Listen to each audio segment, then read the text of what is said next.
Hey, how's it going? Roby here, and welcome back to the channel. If this is your first time, be sure to check out the comment section below for our ongoing giveaway. In fact, we just added 2 new straps from Nodus to a growing list of merchandise. Today, on wrist, I have a very special watch. It's the OMEGA Seamaster 300 75th anniversary, and I'm very excited to talk about it. So excited, in fact, that I broke out my very best Canadian tuxedo.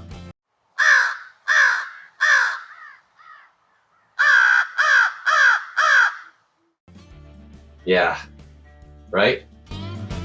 You're welcome. Are you ready?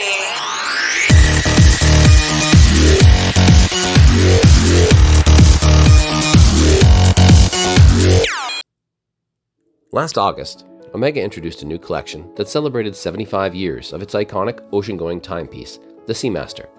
While the brand has been producing watches since 1848 in the Jura Mountains of Switzerland, the Seamaster set sail 100 years later as part of the watchmaker's centenary celebrations in 1948 and just in time for the London Olympics.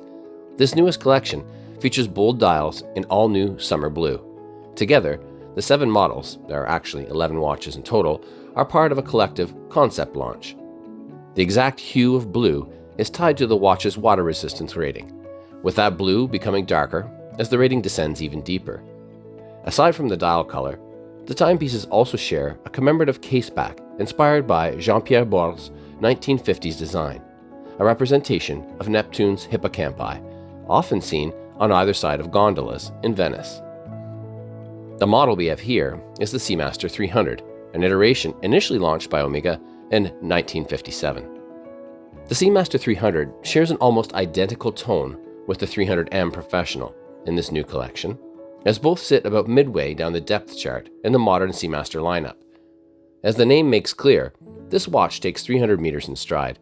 Its varnish dial has a sunburst gradient that begins pale blue in the center and grows increasingly dark as it reaches the chapter ring. In keeping with the color code, Omega has filled the rhodium-plated hands, recessed sandwich-style hour markers, and numerals with a fresh, light blue superluminova. This is a departure from recent references, which generally sport a cream-colored vintage tone. The other departure here is the use of a ceramic bezel insert. While I am generally a fan of aluminum for its satin or matte quality, I really think the ceramic insert works in this design. Dial layout, however, remains relatively faithful to past iterations. Perhaps one of my favorite elements here is the broad arrow handset and the playful lollipop seconds.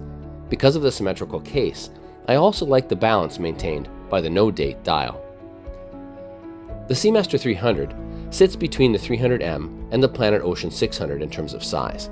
Its 41mm symmetrical stainless steel case is heritage-inspired and stands out in the collection next to the more modern designs of the other divers.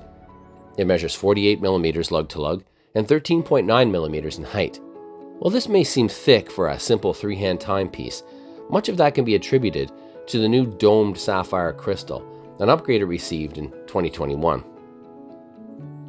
Though the slab-sided mid-case is brushed, the beveled lugs and coin-edge bezel feature significant polish, as does the tapered 3-link bracelet. The clasp features a simple push-button micro-adjust for comfort, but sacrifices its diver's extension. As previously mentioned, the summer blue has a closed caseback, instead of the exhibition caseback we find on other Seamaster 300 references. Beneath the stamped commemorative Seamaster logo oscillates the Omega coaxial master chronometer caliber 8912. Certified by Maytas, it has a silicon balance spring and is resistant to magnetic fields up to 15,000 Gauss. The 8912 also has a jumping hour function for those frequent flyers out there, as well as a 60-hour power reserve. The movement, though unseen, is finished with Geneva waves in arabesque. While the Seamaster 300 is relatively large for a heritage-inspired watch, it does not feel like a big watch on wrist. The degree of polish in the bracelet and the case, and the use of ceramic in the bezel, give it a dress diver vibe rather than, say, a tool watch, despite its capabilities on paper. I'm going to go out on a limb and say that amongst the Seamaster 300 collection, the summer blue is the best colorway, with perhaps the exception of the 1957 Trilogy model. It gives me the impression that I'm swimming up from depth toward a pool of light at the surface. Is it worth the premium you pay over other models? Well, I guess that depends on how you feel about owning the anniversary edition and having the commemorative case back. Otherwise, the differences are purely aesthetic.